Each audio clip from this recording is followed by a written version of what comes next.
சட்டனை beetroot பொரியல் அது போடலாம்.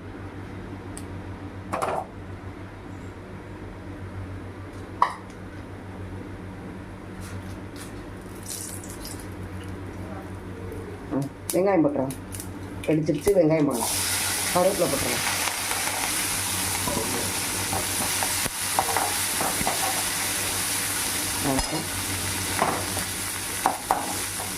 பீட்ரூட் பொரியலுக்கு நம்ம மிளகாத்தூள் தான் போட போகணும். அதுதான் நல்லாயிருக்கும்.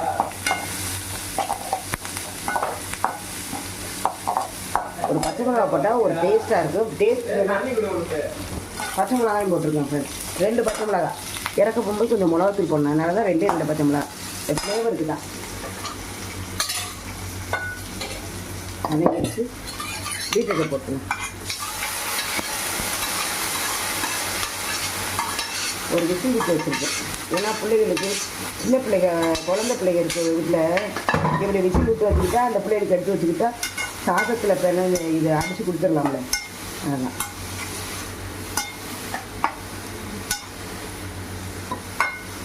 சரி சொல்கிறேன். இந்த பாருங்க ஃப்ரெண்ட்ஸ், நீங்கள் பாருங்க நல்லா வந்துருச்சா எடுத்து பாருங்கள். நல்லா நம்ம குக்கரில் இருக்கவே அவியல் கொடுத்துருங்க. வருங்க சூப்பராக இருக்கும். கொஞ்சம் மிளகாத்தூள் போட்டுக்கிறேன். ஏன்னா பச்சை மிளகா போட்டுக்கோம்ல, கொஞ்சம் மிளகாத்தூள் மட்டும் போட்டுக்கணும். ஏன்னா ரசத்துக்கு கொஞ்சம் காட்டமாக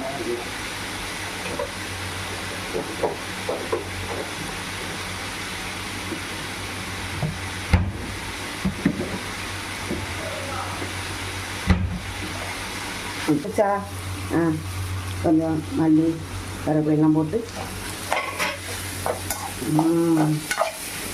ருசியான டேஸ்டியான ஹெல்த்தியான ஷார்ட்டான பீட்ரூட் பொரியல் ரெடி ஆகிடுச்சு. லைக் பண்ணுங்கள்.